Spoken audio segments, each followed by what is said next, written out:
And we're live. Yeah, as I was saying, like, so at one point apparently I wasn't using the right microphone, and we've Oh, been like churning out podcasts. Like Paul and I were sending it out every week, and then one of my clients was like, "Yeah, like we love the podcast, but every time you guys pause, it sounds like there is like a chainsaw in the background." I was like, "What?" so wrong, Mike. But yeah, but I'm notorious for that. Like I'm a big fan of if I want to do something, I just like do it as fast as possible and put it out there. So I'm Mhm. like, let's do a podcast and put it out there. I like even like the couple of weeks ago I did one with Nick. Literally I recorded it and put it out the next day. It was like, wow, that was fast. I was like, yeah, like I'd rather it be out there and raw rather than me trying to edit it and fix it and stuff like that. I feel like people kind of get lost in that and try to put the perfect product out there and it Mhm. never makes it, never sees the light of day.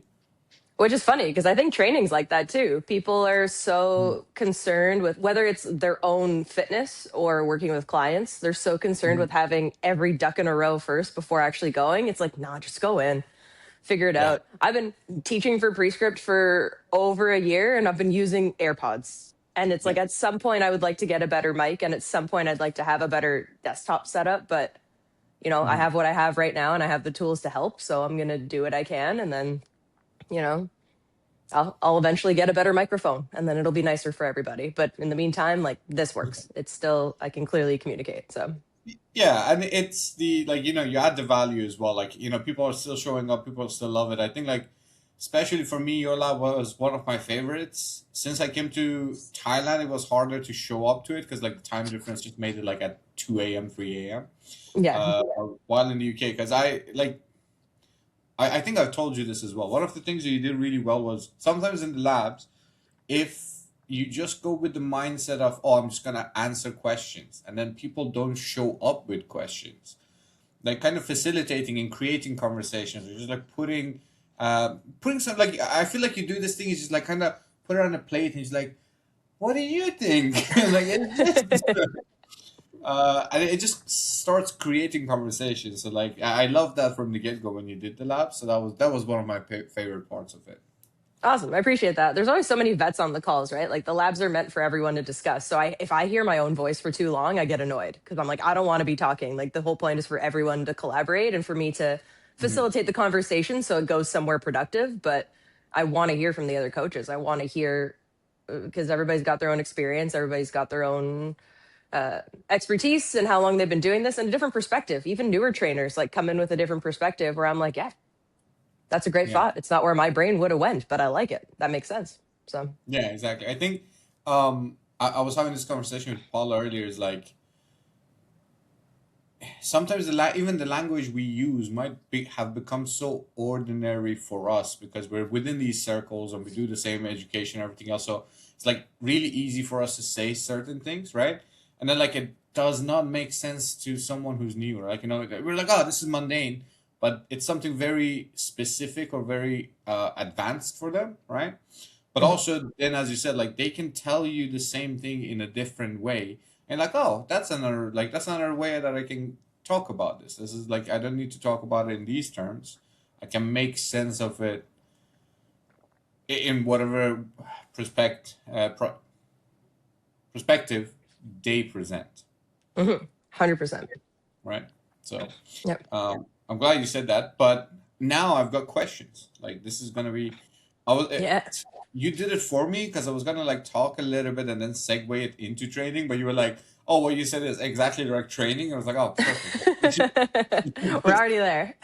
Yeah, she did it for me. But I actually want to do like a little bit of introduction kind of thing first, and this is purely for me. Like I want to know more, so I always like have to I like to have these conversations and ask questions. Um, so yeah, tell me a little bit about Veronica, like Veronica's story. I know you have a master's in neuroscience, right? Yep. So Yep. how like was that always planned? So first, I'm gonna give you a couple of things. You go whichever direction you want with this. First, just tell me anything about Veronica, like how if you had to introduce yourself to someone, how would you start, right? How did you go into neuroscience, and then how did neuroscience degree kind of make its way to training, or was it like training that dictated you going and studying neuroscience? Like, which one, chicken or egg?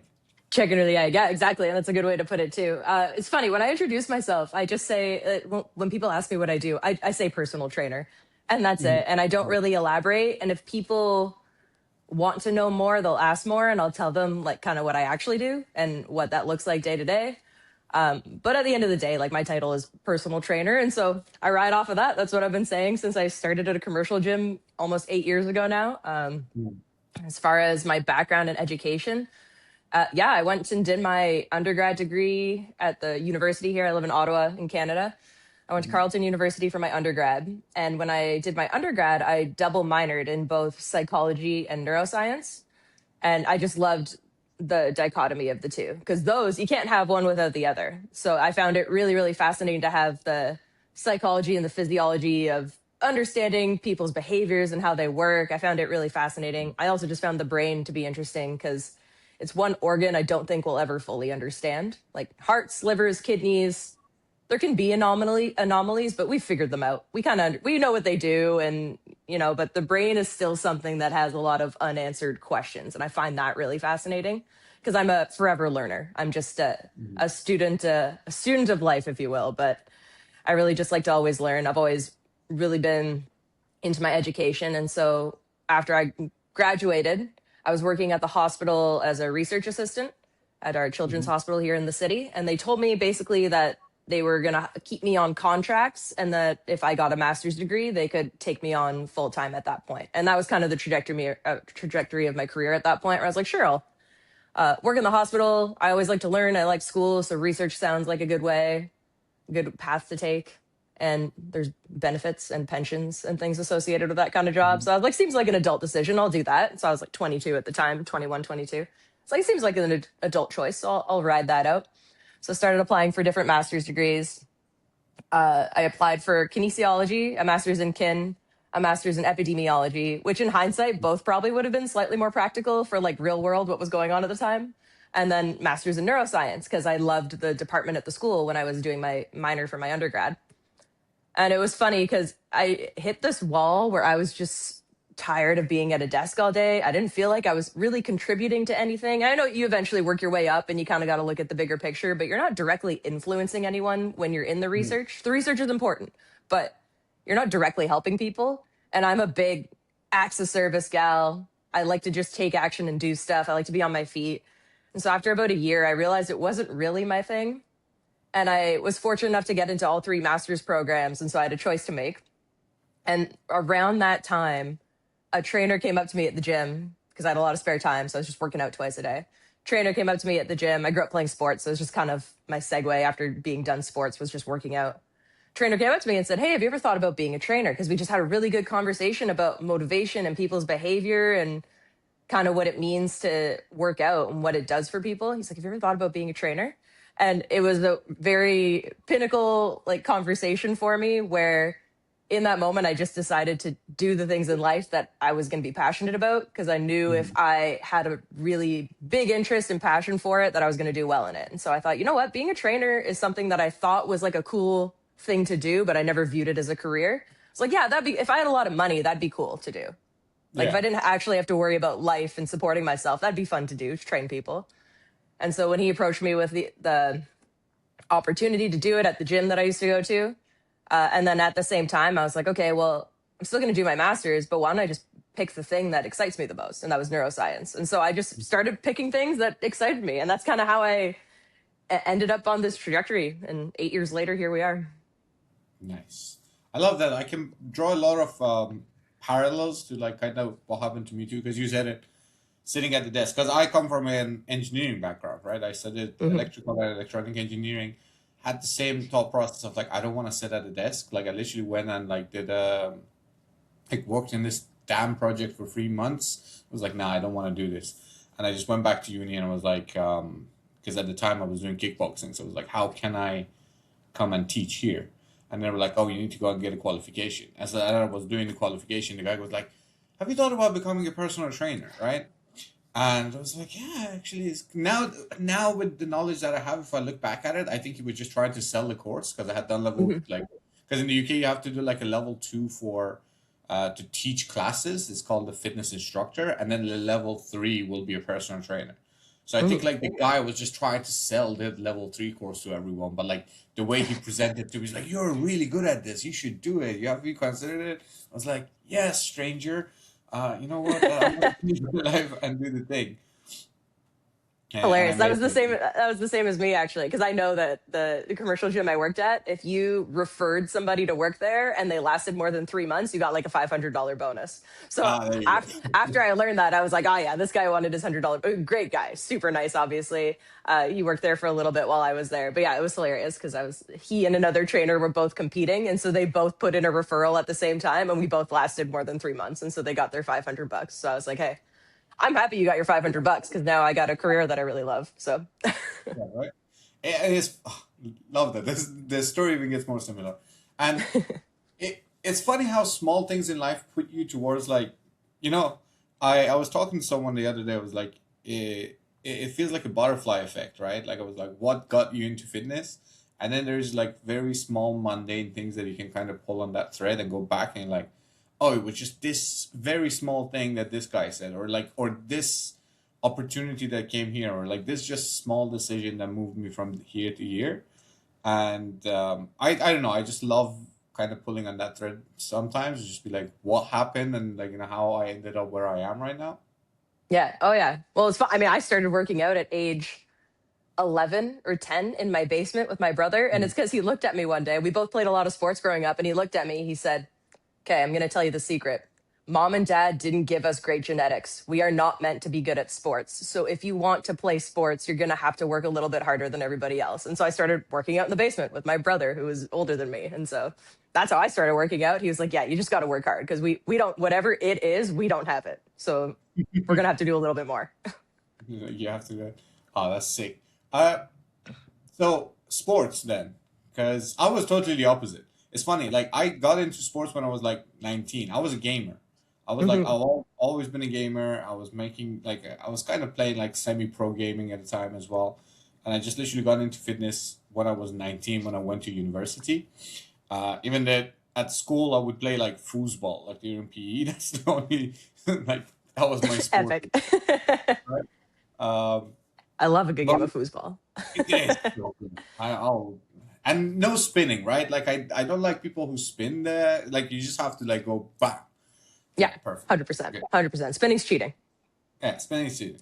I agree, 100%. But yeah, going back, completely got distracted. Going back to sports, what kind of sports you've played? I played Everything. pretty much everything growing up. Yeah, I Mm, will tell you, I was mediocre at all of it, but I loved it and I loved playing. I had enough skill to make teams. By the time I got a bit older, I was on like more starting lineups, like towards the end of high school. Earlier in high mm, school, I was the big bench warmer, but I had like enough skill to make the team. I was really fortunate though. I grew up in an area where just a lot of all my friends, like the people I was surrounded with, a lot of really great like hockey players, soccer players. We had club like mm, volleyball and basketball players that went to our school. So there were just like I played pretty much every sport at school. Outside of school, I played hockey, flag football, basketball. Soccer was like the one thing I didn't do growing up, so I started playing that in like my 20s for fun, just like run and kick mm. soccer for moms essentially. So it wasn't anything too intense, but I had fun with it. But yeah, I did a bit of everything. I was a big runner. I like ran in a lot of races back in the day, and now I absolutely couldn't run more than I like. Not that I couldn't, I can run. I just don't like to do it. Oh yeah. Because when I did run, I thought it would make me better at sports, and it just made my knees hurt. And so obviously I wasn't strength training properly at the time because I was like 14. So that's on me too.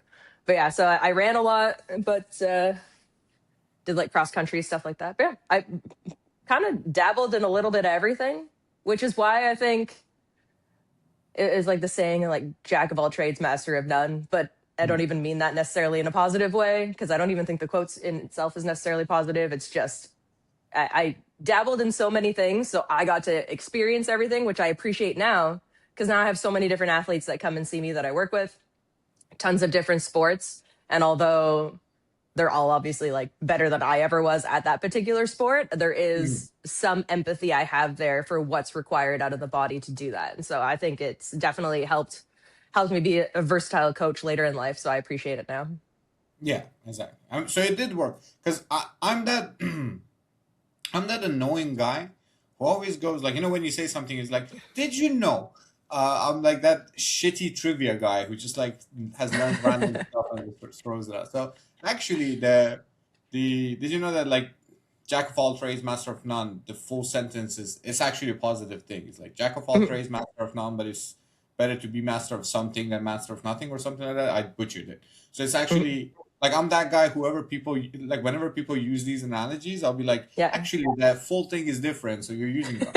So it is actually a positive thing, and I kind of like to think of myself as that. Like, I dabble into a lot of things as well. Like now, at least,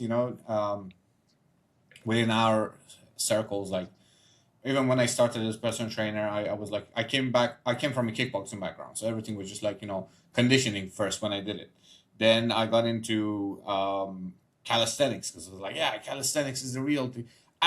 Use your own body weight. That's the most functional way to train. Then I got into like got introduced like to John Meadows, good old mountain dog, and everything else, and I did like like bodybuilding type of training. Then I got into really powerlifting and barbell and Australian strength coach and everything else. So I just like literally go through different cycles, and now like, and then I did like again, try to do a little bit of bodybuilding. Now back to trying to get stronger and more explosive, and like in a full circle. Now I'm back into Muay Thai again. So I feel like I do all of those things, and yeah, I'm not necessarily good at them I see to you doing your be. cleans and doing your jumps. I see you moving Yeah. like an athlete. Hell yeah. Hey, No, no, athletes. and you know what? I agree with you in that sense where it's funny because when I look back on it when I was younger, it definitely didn't help me excel in any particular sport to play at Mm, any like I played a handful of sports at a competitive level, but I couldn't really take them super far because I didn't dedicate enough time to one particular avenue. But now as a coach, I think that's a great personality trait to have mhm, because I think it's important for coaches to dabble in everything. They should be trying everything. You should know what it feels like to lift something super heavy. You should know what it feels like to do a hard endurance workout or do a race. You should know what it feels like to move fast. You should know what it feels like to move slow. And so I think as a coach, like truthfully, I think if jack of all trades, master of none, I think being a coach is a perfect career for that yeah. because if you hone in on something too early, not only are you kind of minimizing the population that you're really allowing yourself to work with, but you don't bring in perspective. Like I talk Hmm. to people all the time that work for pro teams and are doing really cool things in this industry, and they still want to hear my perspective from the person who's worked with teen athletes and gen pop clients and like some collegiate athletes. Like I've kind of done a bit of everything at this point. My youngest client was 8 years old. My oldest was 83. And so to hear these people that are really making waves in our industry still want to hear my perspective because of that variety that I'm bringing to the table, like it goes to show Yeah, that it goes a long way. So absolutely. I do agree. That just made me feel even better. I'm gonna keep going and doing my best. here to pump tires. It's Tire Pump Yeah, Tuesday. That's what we're here for. exactly. That reminds me of the other thing that you were doing because you said Tuesday. Spontaneous February. Is that Oh, something that you're doing? so my Right. roommate and I have I don't know what started it. I for context, I live with my best friend. We bought a investment property together about 4 or 5 years ago now. Because at the time we both wanted to get into the housing market and we just weren't in like long-term relationships with people that we were ready to Mhm. buy houses with. We were like, well, our friendships lasted longer than any of our relationships to date. So why don't we just buy a house together so we can start getting our finances in order and then whatever happens, happens. So we bought this house, gutted it, renovated it. Uh, and so we live here.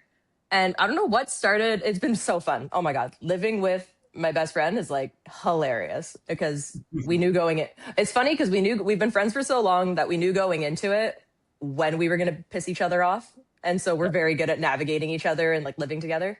But I don't know what started it. 5 or 6 months ago, my roommate just brought it up. She's like, "Hey, I think we should challenge ourselves next month to do X, Y, Z, whatever it was." And so we've kind of had like a little challenge monthly. And yeah, so we spontaneously signed up for like a simulation high rocks over the weekend. And so Okay. She's had three knee surgeries in the last 4 years. So she like phenomenal athlete growing up. She was one of my friends from high school that played like the highest level of both soccer and hockey, which is not something that most people would do because it's so time consuming. Phenomenal athlete, like still absolutely just lights everybody up when we go and play like beer league hockey on Wednesday now. But she couldn't play sports for like 4 years, or she was kind of on and off, not really able to do the things that she really liked to do. But she also likes going to the gym. She's pretty jacked. And so she kind of has been doing what she can, but she's not been able to do any conditioning. She's been like exclusively almost like kind of powerlifting, but not really. She just hasn't competed, but I'm trying to convince her. I think she's finally moving towards that way, but she hasn't been doing any conditioning. And so when she finally got clearance to run, she literally had a bone transplant 9 months ago in her knee. And so she got clearance to run like 6 weeks ago. She did one like high rocks class with a former soccer teammate of hers. And she's like, it was pretty fun. And I was like, well, the owner of the gym I work at runs like this kind of simulation race series. It's for community vibes. I was like, well, Sean's OFL event is coming up. I was like, you want to just sign up? And she's like, yeah, let's do it. Awesome. And so we gave ourselves like not really a lot of time to prepare. She literally bought her running shoes Saturday and we raced on Sunday, which is the opposite of what you're supposed to do.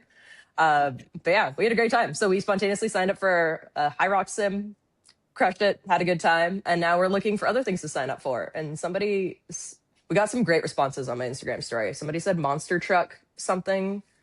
Somebody said something about monster trucks. I was like, that sounds fun. Somebody said there was a couple funny ones. I'll have to look back, but yeah, there's a couple unhinged ones too. I was like, we're not doing that. Yeah. I my vote would be monster trucks. Yeah, I think Monster truck sounds fun. absolutely. God damn. But yeah, so we just kind of like do random monthly challenges. It keeps things fresh, keeps it fun. All of our friends are really into it too. They're like, what's the challenge this month? What are you guys doing? Are you guys gonna do any like combat sports stuff? Like, So gonna drop that challenge. yeah, throw that in there. So funny. Her oldest brother actually owns the jiu-jitsu gym that I used to train at. So he's like really, really good. He and his wife are both like world-class black belts that have a gym here. I trained there for a couple of years, both like I trained my clients out of that gym and I trained jiu-jitsu myself as well. I did a few tournaments. So I've already kind of dabbled in that space a little bit. I haven't gone back since I partially tore my ACL. I didn't tear my ACL during that. It was like field sports in the summer, beer league, because I signed up for anything and everything that summer and then went and ruined my knee. But yeah, so I haven't gone back, but I probably will dabble at some point in the future. I found jiu-jitsu really fun. It was a totally different way to move. I've never been told to like roll around on the ground, even as like a kid. It was like, no, just like don't roll, especially as a girl. It's like, don't roll around in the dirt. Like that's bad. Like just be pretty and proper and wipe off the dirt and don't do that. And I was like, okay. So it was fun to like just roll around and throw my body out there. Totally different than any other sport I'd done before. So I really enjoyed it. Yeah, I can imagine. I think I have the body for Muay Thai though. I got the limbs, so I would love to do Muay Thai. Try it. It's better yet, come to Thailand and we'll do it together. Why not? Yeah. That's where you got to go to do Muay Thai. Yeah. Which is funny though, like, because you say that, right? But there is like, and kind of wanted to go towards that, like a little bit of talking more about neuroscience as well as psychology, like the power of environment, like how strong your environment can dictate what kind of decisions you're going to make, right? So when I said like I was dabbling in different things, like Paul and I had been in Thailand. Now we've been here for a year, but we started doing Muay Thai after 8 months of being in Thailand. Like how silly is that? Like 8 months of nothing and then go and do Muay Thai, right? But it's just like, and you come from a background like that was your thing. yeah, I was like kind of losing my mind at one point because I was telling her, I was like, when I was at university, I remember our instructors would do like, because I studied in Sussex Uni in Brighton, which is like south of the UK. And you get kind of scammed, right? Because it's called Brighton, so like bright town, but there is no sunny place in the UK anyways. Like it's just like 2 days of sun. That's literally why I went to study in that university, because like my head was like, UK north is going to be really cold. I'm just going to go as south as possible. And then when I was looking at the south, I saw that. But there was a park that like once in a while we would do Muay Thai there, and then like we had a sister gym kinda in Thailand, and some of our fighters would go and practice Muay Thai. So I remember like when I was like 19, 20, like all I could dream of was to go to Thailand and do Muay Thai. And I was just like, yeah, one day, one day. And I had been here for 8 months and hadn't done it yet. I hadn't done And, like, anything. it's crazy. And then like she comes from like her brother's a boxer, and they were like her brother's best friend and her like they've done BJJ and stuff like that. So like she also has like martial arts background, Mhm. and but we were just like so wrapped up in our environment. It was just like, oh, hypertrophy. We just need to put muscle on as much, which has helped a lot as well. Like it's helped me deal with like so many of my clients. I like, if you want to learn something, learn it from the best. Like now with, especially if I have like any body recomposition clients, I can just knock it out of the park because like them or not, bodybuilders have like completed the body composition, especially fat loss, to the nth Mhm. degree, right? So both enhanced and natural. Like if you want to learn it from them, and then you can just kind of break it down and make it smaller to like your gem pop clients, or like if they want to go for a photo shoot or anything else. I don't think I'll ever be like, oh, I'm going to prep someone for a competition, but at least I can take someone to like maybe 10% body fat, and then after that they need to go and find a bodybuilding coach if they're inspired to do that. But like, so it was great. I'm not I'm prefacing that I don't regret being in those circles, but also it was just like, yo, like every time I wanted to do Muay Thai, I was like, yeah, but this day I have to train legs, I have to eat here. Now I'm doing a cut, my food, and it's like, oh, like all these problems. It's like, my cardio is now just like being on a treadmill on an incline of 12. I've never like I haven't ran for forever, so I'm just gonna gas out, blah blah blah until we were just like, yeah, you know what, go back into Muay Thai, and then did it. Fucking pardon my language. Actually, it's my podcast. You get to do Uh, whatever you want. yeah, I can say whatever I want. So yeah, we've been loving it, and that literally just like kind of changed the trajectory of how I was like working with business and everything else. My own training, our training. We've moved gyms as well. Like we want bumper plates and boxes, and I want to do jumps and things like that. And those are things like I'm kind of good at, right? Mhm. Like when I was with my friend, you know how you say your brother says like, "Oh, our mom and dad didn't give us the good genetics," right? Yeah. When I was with my like bodybuilder friends, they were like, "Yeah, Mohan, you don't have the genetics for bodybuilding, but you have the genetics to move well." I was Mhm. like, "Okay, thank Yeah. you." Yeah. Yeah. So, but I yeah, like, and it's funny that I can pick things up a little bit and just do them out of nowhere and like not make a fool out of myself. Still not the best, but we're progressing. So it's been a really interesting journey. But for me, it was just like because I truly believe like if you want to progress, you have to put yourself in the right environments. But also choosing the right environments is very tricky because like just a little bit to the left, and you just go end up in a place that you didn't even think you would end up in or wanted to be in, right? 100%. That goes for the physical space, but also the people around you too. And again, I think it comes back to what we were talking about earlier, being a jack of all trades. So it's not Mhm. necessarily a bad thing to swing maybe too far one way for a little bit, like too far on the bodybuilder side for a bit, because then I think you end up leveling out. And I think when you do fully dive into something, you learn it better.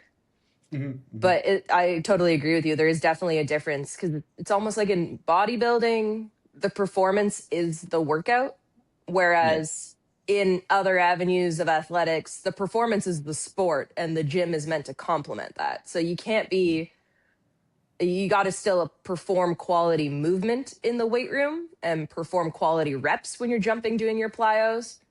But it's the balance of what's going to allow me to then go perform well at hockey practice later or run hard on the field when I have soccer. And so, or for Muay Thai, like, can I get, if you're sore, like, you can't do Muay Thai when you're sore from a leg day. My Oh, God, like, imagine trying to kick and trying to even just bring your leg. Like, no, that ain't happening. So, not even the not even the kick. So like I don't know if you saw this or not. Like in December, I was teaching or helping some of the guys with a bodybuilding camp. It wasn't like when I got involved, it wasn't meant to be a bodybuilding camp, but then it evolved to be. It was meant to be a training camp, but yeah. it turned into a full on bodybuilding camp. It was just like five guys in their speedos and me. It was like the promotional material was hilarious. It was just like all these bodybuilders naked in speedo, and then a picture of me with like just like a t-shirt. I Yeah. loved it.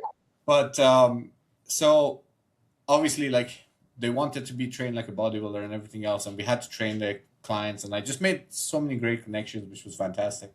And we trained legs once, and they were like, "Guys, this leg day, I want you to like kill them, like full intensity, right? Just go balls to the walls." I was like, "Okay, fantastic." Like I when I was doing some bodybuilding stuff back in the day, I trained with John. Like I had the chance to meet John Meadows. He like him and Tom Platz and those guys. They're like known for like intensifiers and crazy leg days. So I have like a couple of like crazy stuff in my back pocket that I can pull out and just destroy someone. Normally, I don't do it because, like, you and I both know, like, just destroying someone on a training doesn't really give them anything if they can't train in 3 days or 4 days after that. But Yeah. like, yeah, let's just like let's just destroy them. It's an experience, it's like a camp experience, blah blah blah. We did all of that, and then when like that was just like a couple of days before the camp ended, and then right after the camp ended, I had a Muay Thai class, and I went into sparring, and I got like I couldn't check kicks. So like the worst thing is not kicking when your legs are sore. The worst thing is when you get kicked in the quad Oh, repeatedly, oh no. and I was just I was limping like crazy. I was it was so funny. It looked like I had like some sort of a surgery. You know when like people have surgeries and they can't walk around and they need to just like kind of hold on to what are the things called the walking sticks, right? Like I genuinely needed to use Paula as a walking stick. I was like, my Yeah. quads are destroyed. I'm really kicks to it. That's a But, great point, because even just like the touch alone would be like, if you're sore, that hurts. So I can't even right? imagine getting kicked. Yeah. But Mm, no, exactly, right? And it changes the way you train. I find too, I try and get this point across. So the two populations that come to see me right now where I'm at are mhm, athletes and people in a lot of pain.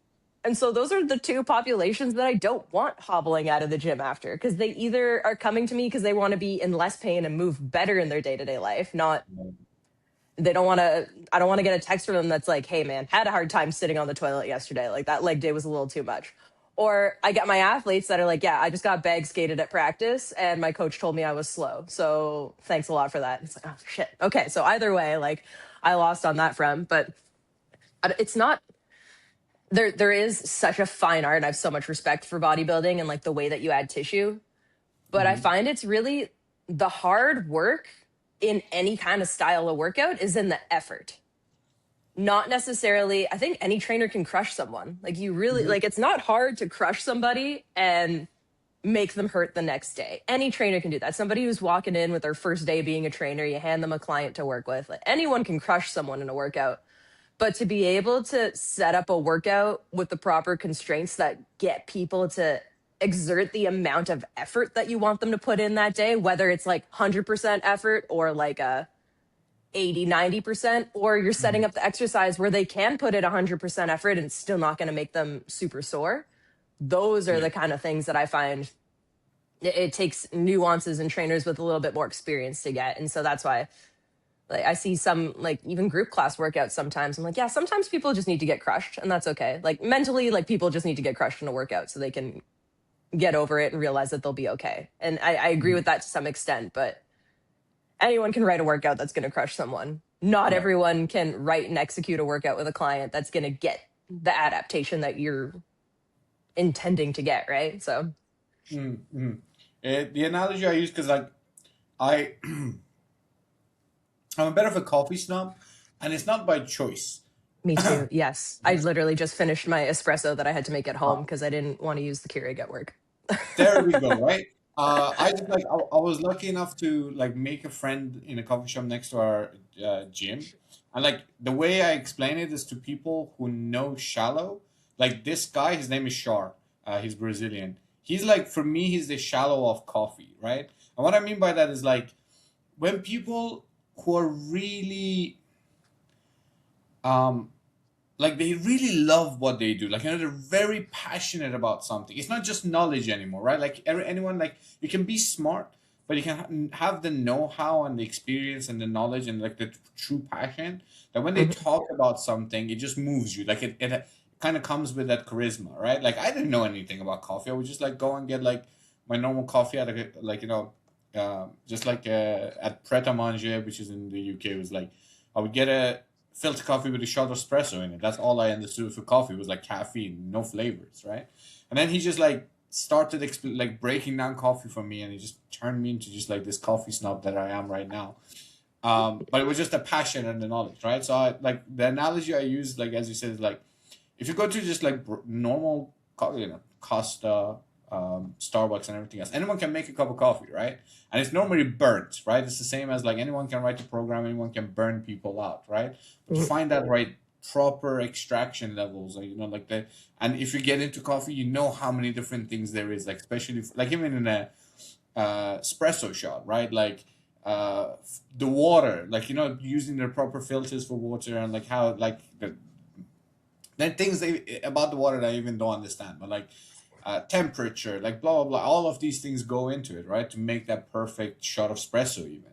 So Yeah. that's the difference between like burnt coffee that just give you caffeine. Oh yeah, good like oh I feel my legs sore and I'm like oh I can't. It's difficult sitting on the toilet, or just like this was, as you said, the proper amount of effort that I needed on that day that can Mhm. take me where I need to be. It's not overly 100%. exciting. Yeah. 100%. And honestly, and to put it in a bit of perspective too, sometimes the burnt coffee's fine. You know what I mean? Yeah. Like if you're just looking for caffeine, that's fine too. So we talk about the nuances and the complexity of programming because people pay us to do it. Mm-hmm. But like at the end of the day, for your average gym goer, sometimes burnt coffee's okay. And Yeah. that's all right too. But it's like once you acquire that taste for what it could be and what the result of a quality product is, I mean, that's why we Mhm. have a job. That's why we've been able to make a career out of this. So Exactly. Even for us though, like sometimes I still think like those trainings help because like sometimes I do go and get a shitty coffee. That makes me appreciate my good coffee more.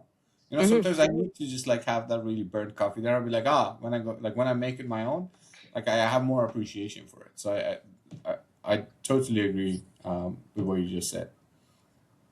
Now, I want to steer the conversation because I've been trying to like keep going to neuroscience, but then we I somehow end up on whatever. I just end up on like I go on so many different tangents. This is why I think like love Shallow's way of teaching, right? Like because I connect to his way of thinking of like he just goes into like jumps between different thought processes and then like somehow brings them all together. Whereas like Paul somehow is like pulls a somehow pulls out a Simpsons reference every time, and it's yeah, like, yeah, now it makes sense. it just like clicks. And then Paul is like, "What is he talking about? Where is he going with this?" It's like, especially if you haven't seen the movies, it doesn't make sense.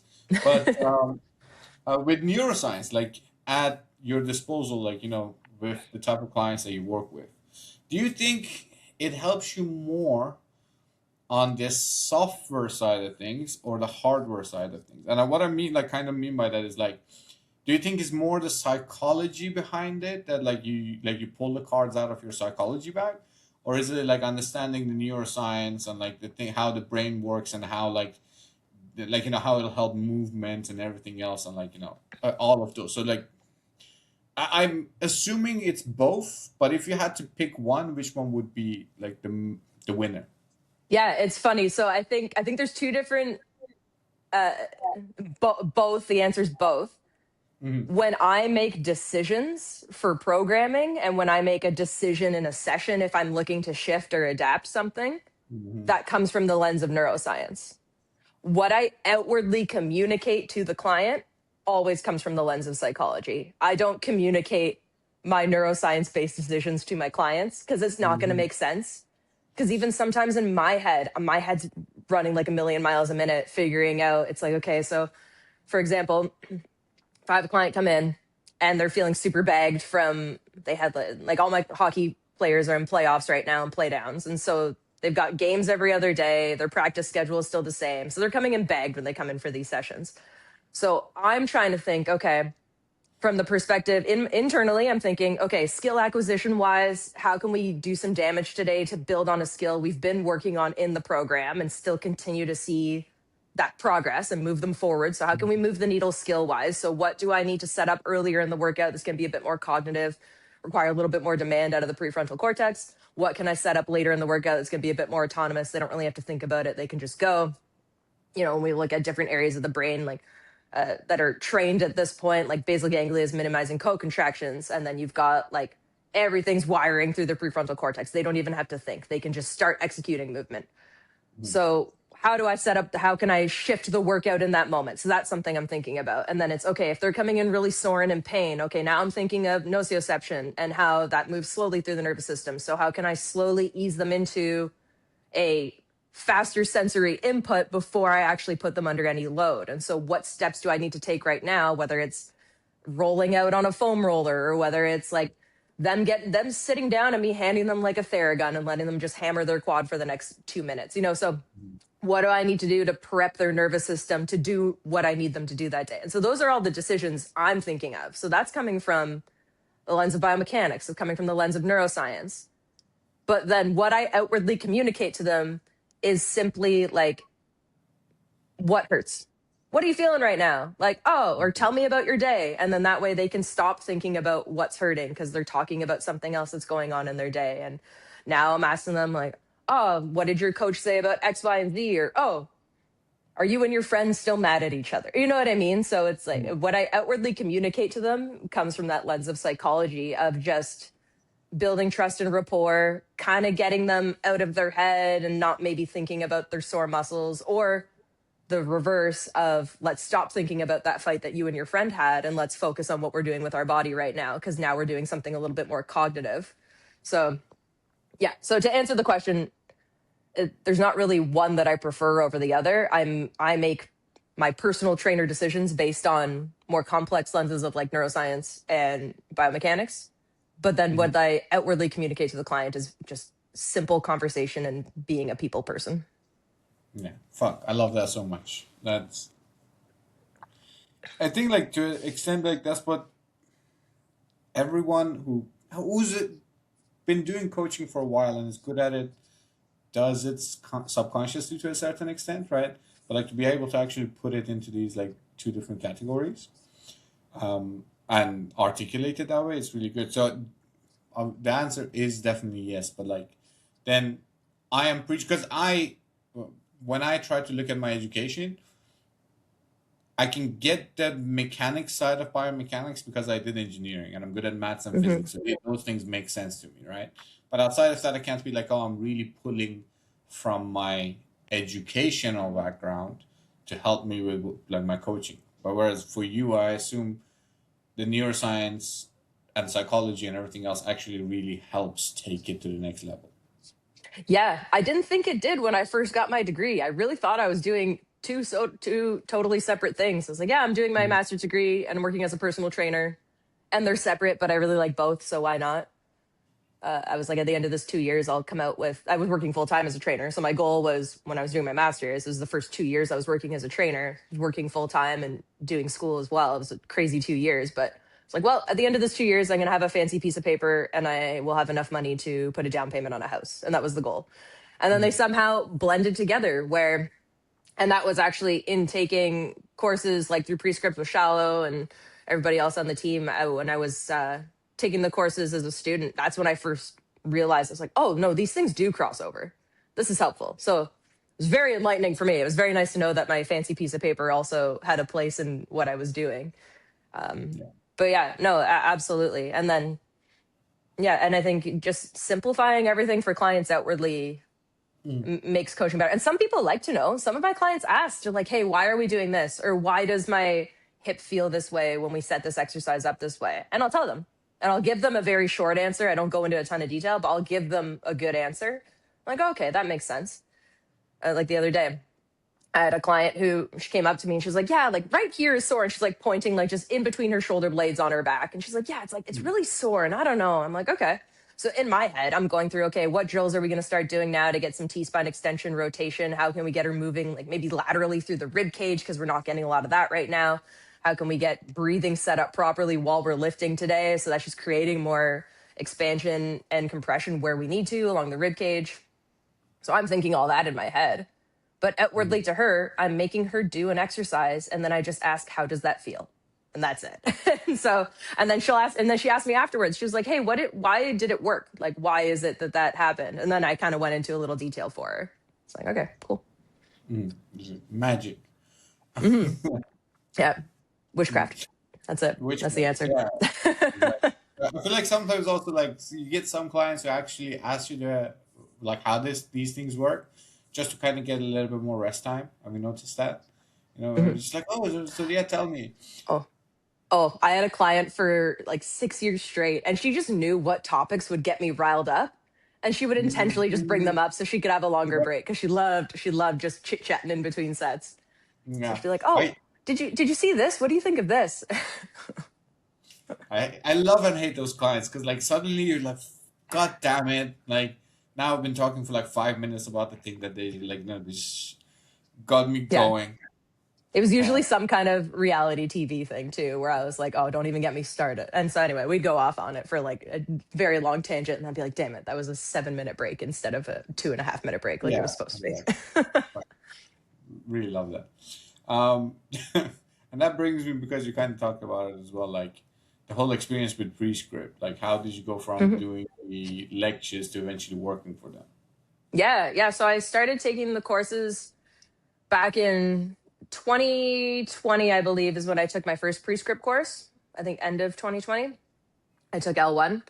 Hmm. And it's funny. It sounds like bias now when I say it, and I try and be as objective as possible in saying that I took a ton of courses before I ever took a Prescript course because I love to learn. I said it earlier, right? Like I'm a student of life. I really like to learn. I took as many courses as I could because I really liked my job as a trainer and I wanted to be better at it. So Hmm. took a ton of courses, learned a lot of great stuff. Definitely made me a better trainer at the time. And then when I first started taking courses through Prescript, I realized the lens that they look through and how they don't teach you just to go from A to B. They teach you how to look at the entire problem and solve it as quick as possible for that particular individual, which could be a different route. If you give me 10 different people, it could be 10 different routes. But now that I understand how the body is supposed to move, I can make a better decision on which route's going to be best for this person. So, um, really loved that aspect of it. So went through L1. As soon as they dropped L2, no brainer. It's like, yep, sign up. And as soon as they dropped L3, I'm a huge, like, again, I grew up playing sports, love working with my athletes. And so when I saw that there was an opportunity for me to be able to be in the room with people who train pro athletes and be in the room with some collegiate athletes getting ready for NFL combine, I was like, dream come true. Absolutely signed up right away. Actually, it was funny. When I went to go sign up, I think I missed the first cohort because it sold out within like six Yeah. minutes or something ridiculous like that. So I was going to a concert that night with my two friends and I told them about it and they saw how bummed I was that I didn't get into the first one. I was like, hey, there's another cohort dropping tonight. Like, I need to make sure I get in. Like, I need to go to this. I need to be there. And so we're here, like having drinks at our place before we're going to this concert. They both downloaded Gmail. All three of us had my email on each phone. So we had Oh, three emails yeah. going, high volume, while we're drinking, getting ready for the concert. We all memorized my business credit card info. So as soon as it went off, it didn't matter. It was just first person to hear it, plugs it in, pays, goes, because I knew I didn't want to miss it. And so it was hilarious. We were in the Uber on the way to the concert, and all of our phones dinged, and we all like yelled. And so we all like mutually like I was so excited that I forgot what my credit card was after spending the last hour and a half memorizing it. So they're like yelling it at me, I'm typing it in, and so I was able to get in. So it was super exciting. Anyway, I went to my first L3, and then afterwards, Wow. I guess I did a good enough job that they asked me afterwards if I wanted to teach for them, and it was an absolute no brainer. Said yes. Love teaching, love education. So started running some labs, and then after about 6 to 8 months, This is me or did my first L1. Yeah, but yeah, just started teaching L1, jumping in on labs, and it's been awesome. Love it.